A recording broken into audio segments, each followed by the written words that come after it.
بسم الله الرحمن الرحيم. الحمد لله نحمده ونصلي ونسلم على رسوله الكريم. أما بعد فأعوذ بالله من الشيطان الرجيم. بسم الله الرحمن الرحيم. إن الذين آمنوا وعملوا الصالحات كانت لهم جنات الفردوس نزلا. وقد قال رسول الله صلى الله عليه وسلم: اغتنم خمسا قبل خمس، شبابك قبل حرمك، صحتك قبل سقمك، فراغك قبل شغلك، غناك قبل فقرك، وحياتك قبل موتك. صدق الله وصدق رسوله النبي الكريم، ونحن على ذلك لمن الشاهدين والشاكرين، والحمد لله رب العالمین. محترم دوستو عزیزو، جس رمضان مبارک کے آنے کا انتظار تھا ابھی اس کے جانے کا وقت آ چکا ہے. رمضان رحمتوں اور برکتوں اور مغفرتوں اور عتق من النار کا ذریعہ تھا،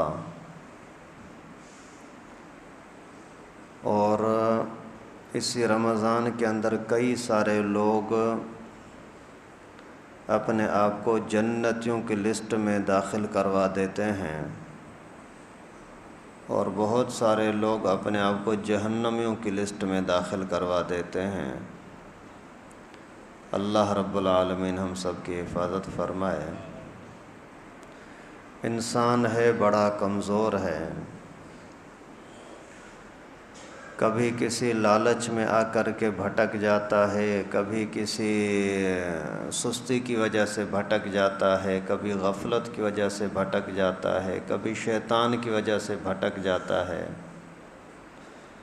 سال ہا سال کی عبادتیں ایک تکبر کی وجہ سے مٹ جاتی ہیں. سال ہا سال کی نیکیاں، بزرگیاں، صدقے، خیرات، نماز، نوافل ایک ہی شرک کیا سوچ کی وجہ سے ختم ہو جاتی ہیں. کوئی ایک جملہ آدمی ایسا برا زبان سے نکال دیتا ہے جس کی وجہ سے بالکل پیچھے دھکیل دیا جاتا ہے. زندگی بھر ماں باپ کا ادب احترام کرتا رہا، ایک بات اچھی نہ لگی، دل کو نہ مانی، اور امی کی بے ادبی کر دی، ابو کی بے ادبی کر دی، پوری زندگی کی خدمتیں برباد.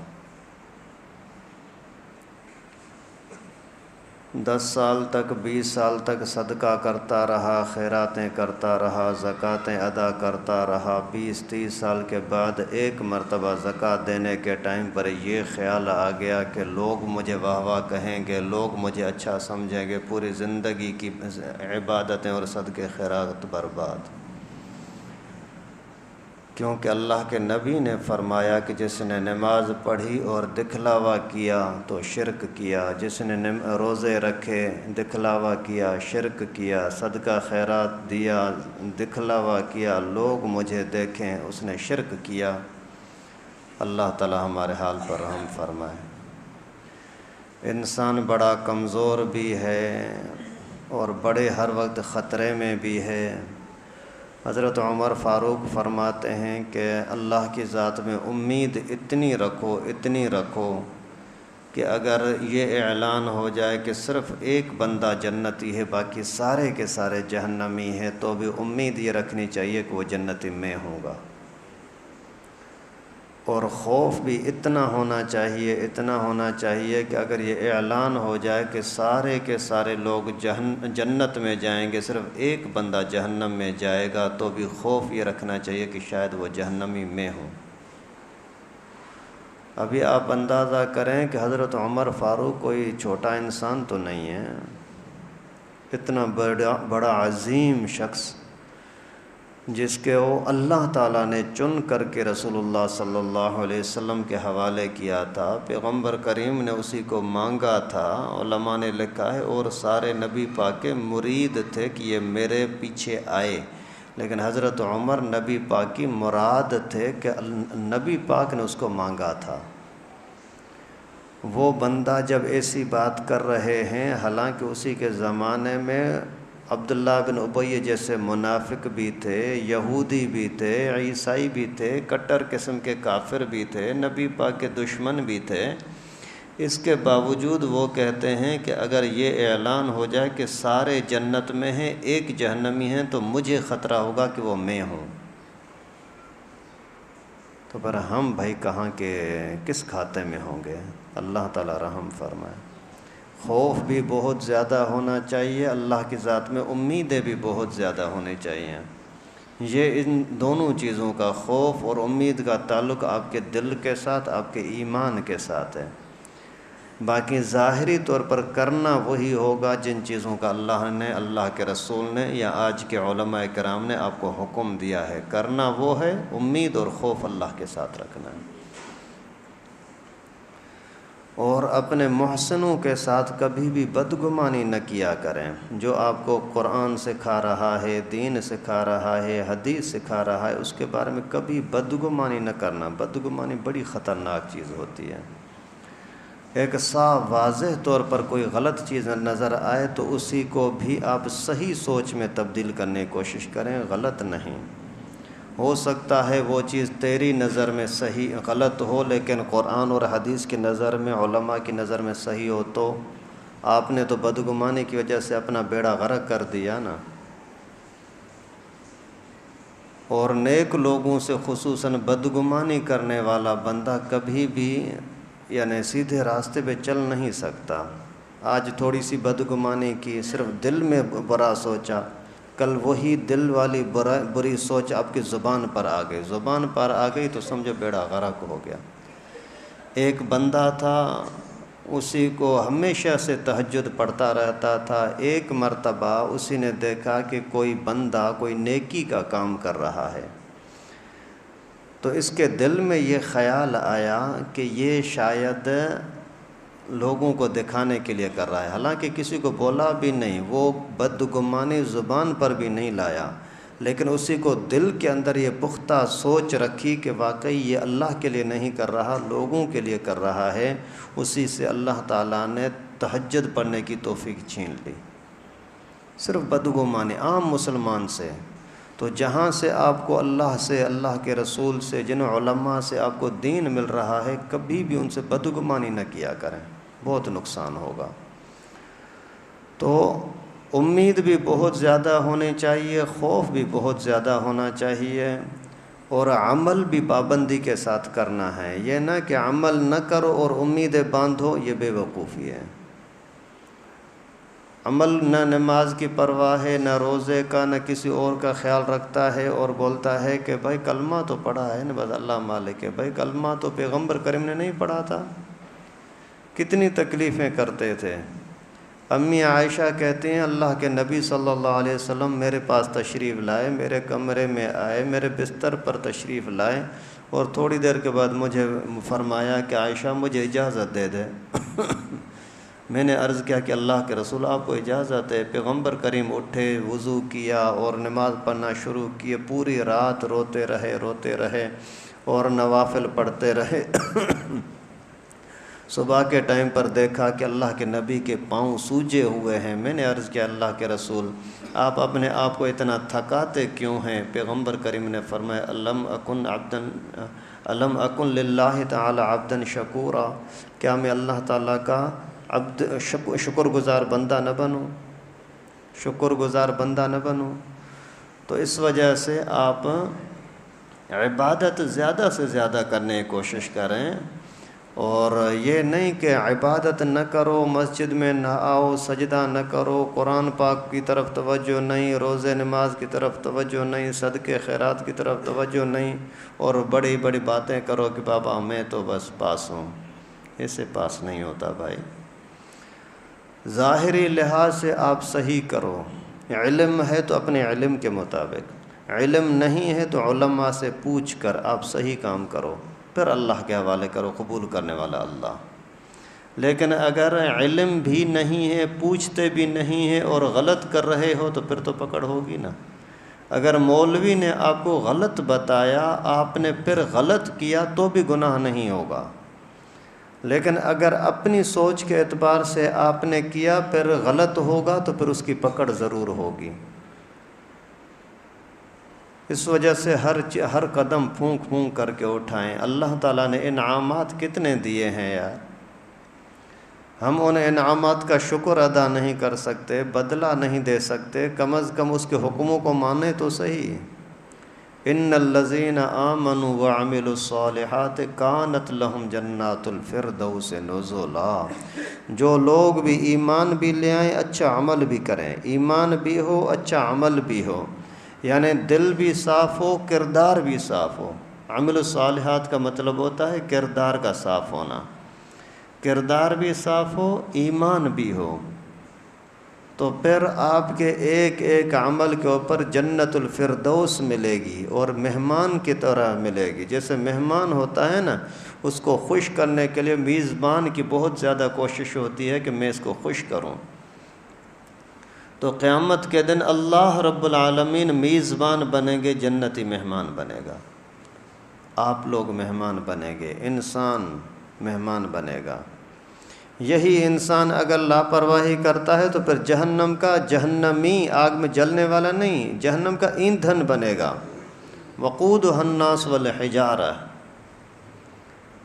اور جنت میں جاؤ گے تو مہمان بن کر کے رہو گے، جیسے مہمان کو کسی چیز کا ٹینشن نہیں ہوتا کہ دسترخوان کہاں ہے اور کھانے کے لیے کیا لاؤں کیا نہ لاؤں، کس طریقے سے لگاؤں، یہ مہمان کو ٹینشن نہیں ہوتا، یہ سارا میزبان کا کام ہوتا ہے۔ اللہ رب العالمین نے فرمایا کہ نزلا، جنت تمہارے لیے مہمانی کی جگہ ہوگی، کھاتے پیتے رہو۔ اور میزبان وہ خالق کائنات ہوگا جس کے سامنے ہر چیز کا کرنا کوئی مشکل نہیں ہے، صرف کن فیکون کے اشارے سے سارا کام ہو جاتے ہیں۔ اس رب کی میزبانی ہو اور تمہاری مہمانی ہو، اور طاقت بھی ہر طرح کی ہو، ٹینشن کوئی نہ ہو، بیماری کوئی نہ ہو، کھانے پینے کے اندر جتنا کھاؤ کوئی بدہضمی نہیں ہوگی۔ انسان کو دنیا کے اندر سب سے محبوب ترین چیزیں دو ہوتی ہیں، سب سے محبوب ترین چیزیں انسان کو دنیا میں دو ہوتی ہیں، جن کے بارے میں اللہ کے نبی نے فرمایا جو بندہ مجھے ان دو چیزوں کی گارنٹی دیتا ہے تو میں اس کو جنت کی گارنٹی دیتا ہوں۔ سبحان اللہ۔ ایک دو جبڑوں کے بیچ والا منہ، ایک دو ٹانگوں کے بیچ والی شرمگاہ۔ اگر کوئی بندہ مجھے منہ کی گارنٹی دے دے کہ اس کو غلط استعمال نہیں کرے گا، اس منہ کے اندر حرام نوالا نہیں ڈالے گا، اس منہ سے کوئی بکواس بدتمیزی شرک اور کفر کی باتیں نہیں کرے گا، اور دوسرا دو ٹانگوں کے بیچ والی شرمگاہ، اس کی حفاظت کی گارنٹی دیتا ہے، کہیں ناجائز طریقے سے اپنے شرمگاہ کو استعمال نہیں کرے گا، شادی کے علاوہ غلط ہاتھ کو استعمال کرنا، غلط جگہ کے اوپر زنا کرنا، کہیں اور سوچوں میں پڑنا، اگر اس سے بچنے کی گارنٹی دیتا ہے تو اللہ کے نبی نے فرمایا میں اس کو جنت کی گارنٹی دیتا ہوں۔ تو جنت کے اندر یہی دو چیزیں اہم ترین ہوتی ہیں، جن کے اندر دنیا کے اندر جن کے پیچھے آدمی خراب ہوتا ہے، یا منہ کی وجہ سے خراب ہوتا ہے یا شرمگاہ کی وجہ سے خراب ہوتا ہے۔ تو جنت کے اندر آپ کو کھانے کے لیے جو چاہو پیٹ خراب نہیں ہوگا، اسی طرح سے شرمگاہ کی طاقت کے لیے جتنا چاہو آپ کو بیویاں مل جائیں گی، جتنی چاہو آپ کو بیویاں مل جائیں گی، کوئی کمزوری شمزوری نہیں ہوگی، اور جنت کی حور کا مل جانا کوئی ہلکی بات ہے یار، اللہ کا کتنا بڑا انعام ہوگا۔ دنیا کی ایک لڑکی حاصل کرنے کے لیے آدمی کتنا زور لگاتا ہے کہ اتنا پیسہ کماؤں، یہ کروں، چوری کروں، ڈاکہ کروں، پیسہ کماؤں، گھر بناؤں۔ وہاں ایک نہیں، 10، 50، 60، 70، 80، 100، 500 جتنی چاہو گے اللہ تعالیٰ عطا کریں گے۔ وَلَكُمْ فِيهَا مَا تَشْتَهِي أَنفُسُكُمْ، جتنا چاہو گے اللہ تعالیٰ عطا کریں گے۔ کوئی ٹینشن بھی نہیں ہوگا کہ کوئی ناراضگی ہوگی، کوئی جھگڑا ہوگا، کوئی بیماری ہوگی، کوئی علاج معالجہ ہوگا، کوئی نہیں، بس احسان ہی احسان، انعام ہی انعام۔ تو اس وجہ سے اللہ تعالیٰ کو راضی کرنے کی کوشش میں لگے رہیں تاکہ جنت کما سکیں، تاکہ جنت کما سکیں۔ اللہ کے نبی صلی اللہ علیہ وسلم کی جو حدیث مبارکہ میں نے آپ کے سامنے تلاوت کی، اس کے اندر اللہ کے نبی نے 5 چیزوں کو بیان کیا ہے کہ 5 سے پہلے غنیمت سمجھ لو، اغتنم خمسا قبل خمس، غنیمت سمجھ لو، یعنی ایک عظیم موقع سمجھ لو، دوبارہ پتہ نہیں ایسا موقع ملے یا نہ ملے۔ ایک بندے کو اگر کوئی بندہ بادشاہ بول دے کہ بھائی یہ جو میرا محل ہے نا، اس کے اندر جتنا کچھ لے سکتا ہے 5 گھنٹے تجھے اجازت ہے، جاؤ لے لو۔ ابھی اندر جیسے گیا تو دیکھا کہ ہیرے بھی پڑے ہوئے ہیں، لال جواہر بھی پڑے ہوئے ہیں، خزانے پیسے بھی پڑے ہوئے ہیں، اور دودھ دینے والی بھینسیں بھی کھڑی ہوئی ہیں، تو وہ سواری کے لیے گھوڑے بھی کھڑے ہوئے ہیں، لیٹنے سونے کے لیے بستر پلنگ بھی پڑے ہوئے ہیں، اور ہر طرح کی چیزیں پڑی ہوئی ہیں۔ ابھی وہ بندہ ان سب کو لینا بھی چاہ رہا ہے، یہ بندہ ان سب کو لینا بھی چاہ رہا ہے، لیکن اگر کوئی خوبصورت بستر دیکھ کر کے، کوئی گدا دیکھ کر کے، کوئی پلنگ دیکھ کر کے اس پر بیٹھے اور سو جائے، 5 گھنٹے کے بعد آ کر کے اسی کو اٹھائیں، بھائی نکلو آپ کا ٹائم ہو گیا ہے، ابھی وہ بولتا ہے مجھے یہ اٹھانے دو، یہ اٹھانے دو، یہ اٹھانے دو، نہیں بھائی جو اٹھانے کا ٹائم تھا وہ تو نکل گیا، ابھی کچھ اٹھانے کی اجازت نہیں ہے۔ تو یہ اپنے ساتھ کتنا بڑا ظلم اور دھوکہ کرنے والا ہوا۔ اگر اسی بستر کی خوبصورتی کو دیکھ کر کے اور اسی پر مست ہو گیا، پورے آگے کے لیے سارا کچھ اپنا تباہ کر دیا، بالکل یہی مثال علماء نے دنیا کی دی ہے۔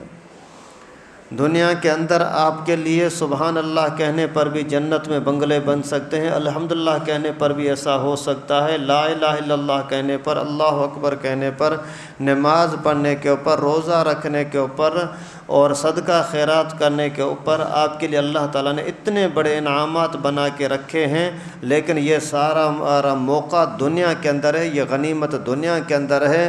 ابھی اگر آپ نے اس وقت کو غنیمت سمجھ کر کے اپنے لیے کمانے کی کوشش کی تو ٹھیک، نہیں تو پھر موت کا ٹائم آ گیا تو پھر آپ کا ہائے ہائے کرنا، نفسا نفسی کرنا کسی کام کا نہیں ہوگا۔ اس وجہ سے اللہ کے نبی نے فرمایا اس دنیا کے اندر رہتے ہوئے 5 چیزوں کو 5 سے پہلے غنیمت سمجھ لو، عظیم موقع سمجھ لو، پھر یہ ملے گا نہیں۔ شبابک قبل حرمک، جوانی کو بڑھاپے سے پہلے غنیمت سمجھ لو۔ ابھی جوانی ہے، پیسے کمانا چاہتے ہو تو کما سکتے ہو، جب بڑھاپا آ گیا پھر پیسے کمانا تو دور، اپنے اٹھنے بیٹھنے کے لیے بھی دوسروں کے محتاج ہوگے، کسی اور کو بولو گے یار مجھے اٹھاؤ تو صحیح۔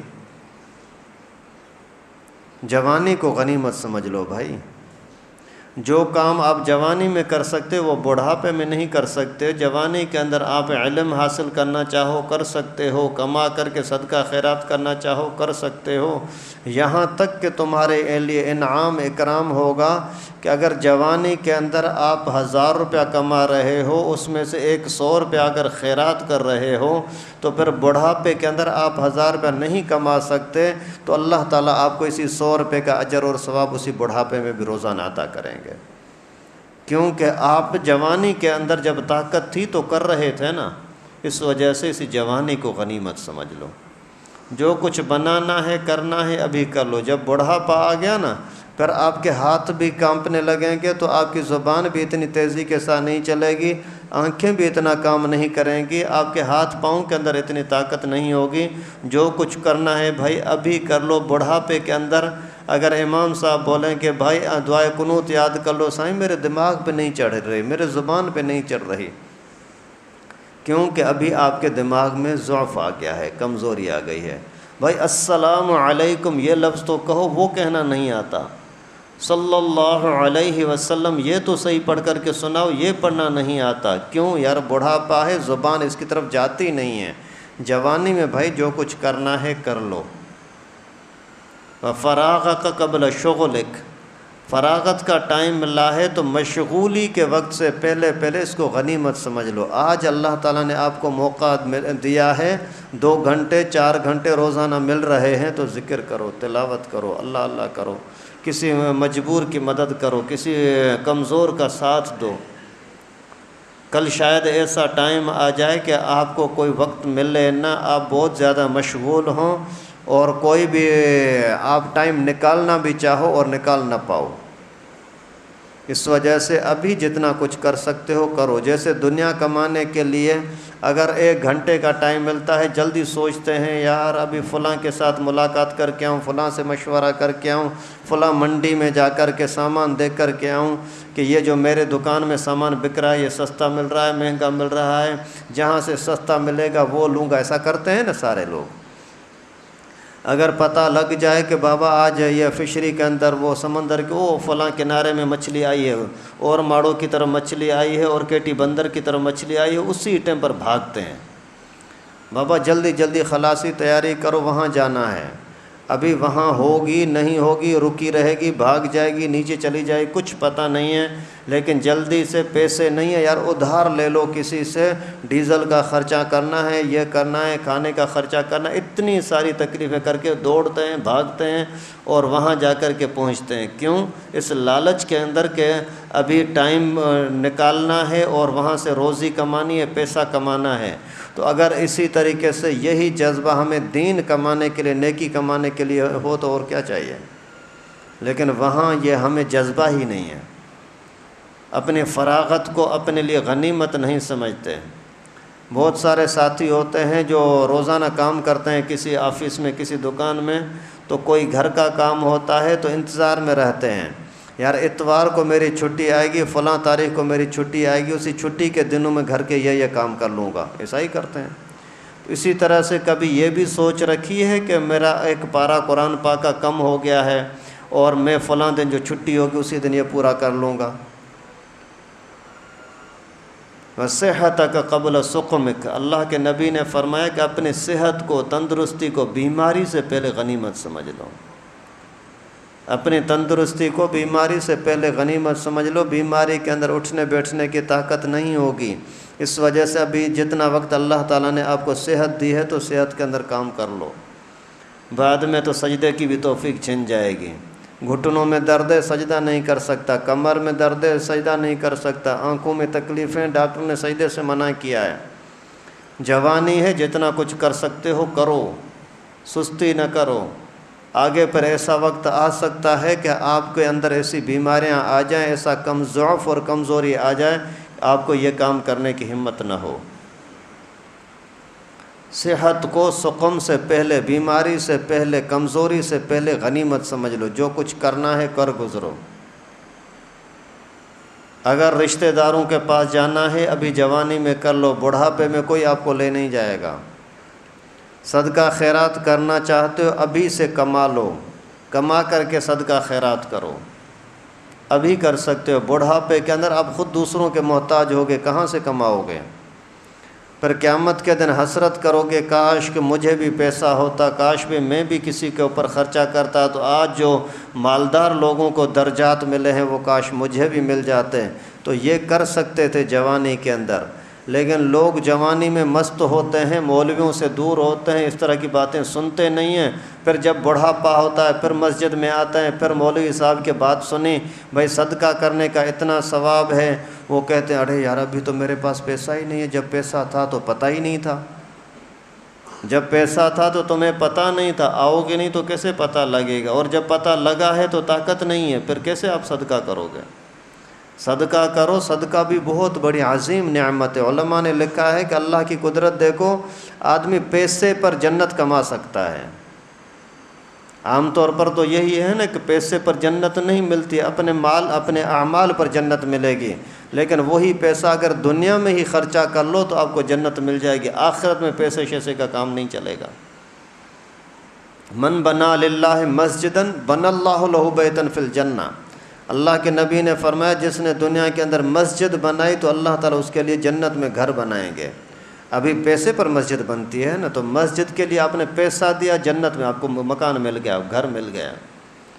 تو پیسے پر آپ اتنا بھی کر سکتے ہو، لیکن پیسے کے معاملے میں بہت بڑی یعنی دکھلاوے کا خطرہ ہوتا ہے۔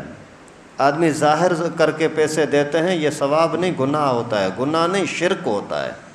اللہ تعالیٰ حفاظت فرمائے۔ اچھے خاصے لوگ ہیں، ان کو اس چیز کا احساس نہیں ہوتا۔ حضرت امی عائشہ رضی اللہ تعالیٰ عنہا ایک مرتبہ اپنے بھانجے کو بلایا، فرمایا کہ بیٹا یہ پیسے لے لو، وہ فلاں صحابی ہے نا، اسی کو جا کر کے زکوٰۃ دے دو، زکوٰۃ کا پیسہ فلاں صحابی کو دے دو۔ تو وہ جانے لگے، فرمایا کہ ادھر سنو، دو باتوں کا خیال کرنا۔ کیا کرنا؟ دو باتوں کا خیال کرنا۔ ایک تو اس کے ہاتھ میں نہ دینا، اور دوسرا اسی کو یہ نہ کہنا کہ دعا کر، میرے لیے دعا کرنا یا امی عائشہ کے لیے دعا کرنا۔ یہ دو چیزوں کا خیال رکھنا۔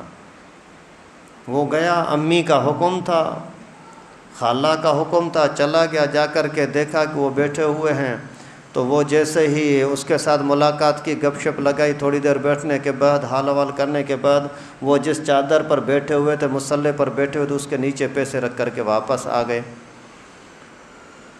تو جیسے واپس آئے تو حضرت امی عائشہ کا بڑا لاڈلا تھا، آ کر کے بیٹھا اور عجیب آنکھوں سے نظروں سے دیکھ رہا تھا کہ میں امی سے سوال کروں نہ کروں، پوچھوں نہ پوچھوں۔ تو امی نے فرمایا کہ کیا کچھ پوچھنا چاہ رہا ہے؟ ہاں حضرت میں پوچھنا چاہ رہا ہوں۔ کیا؟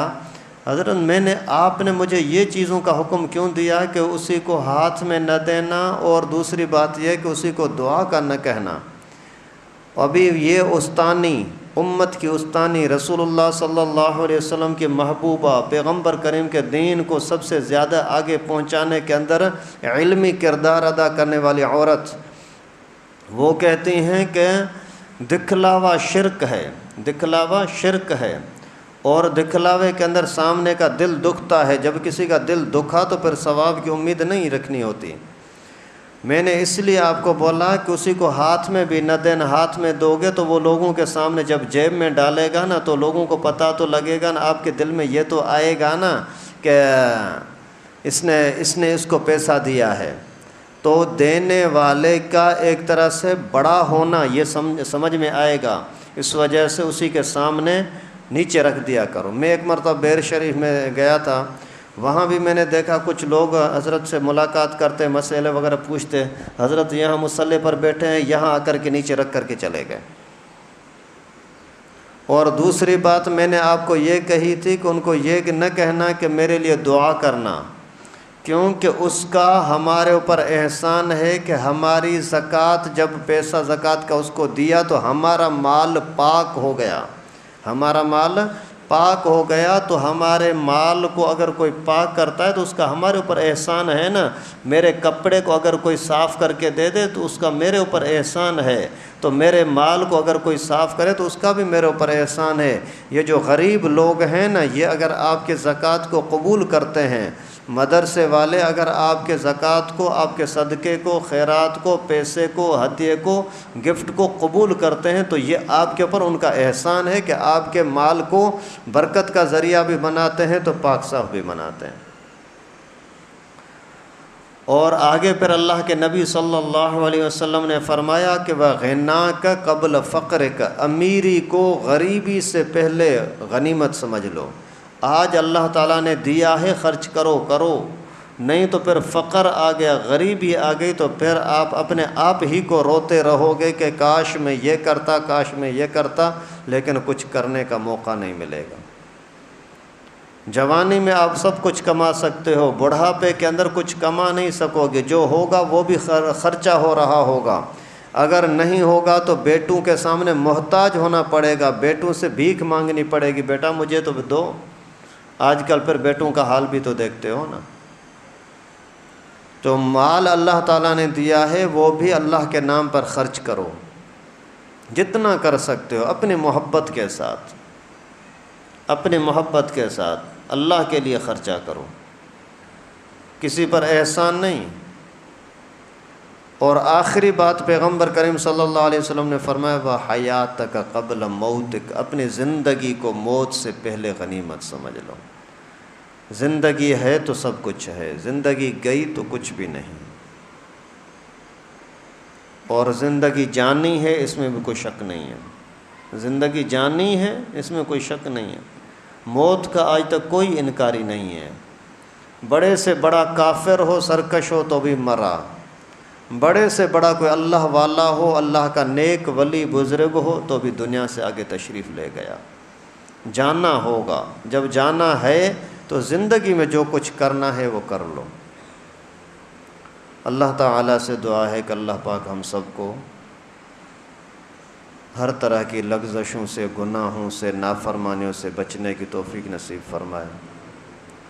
جو کمی کوتاہی جان بوجھ کر غلطی سے، بھولے سے ہو گئی، اللہ پاک ہمیں معاف فرمائے۔ اللہ تعالیٰ نے، اللہ کے رسول نے جو رمضان کی، روزوں کی، تراویح کی، ذکر و اذکار کی، تلاوتوں کی جو برکتیں اور نیکیاں اور فائدے، اجر بتلائے ہیں، اللہ تعالیٰ وہ ہم سب کو نصیب فرمائے۔ اور بقیہ جو دن رہ گئے ان کے اندر بھی اللہ تعالیٰ ہم سب کو ذکر و اذکار کی، تلاوت کی، روزے کی، تراویح کی، صدقے کی، خیرات کی، لوگوں کے ساتھ بھلائی کرنے کی، عبادت میں آگے بڑھنے کی توفیق نصیب فرمائے۔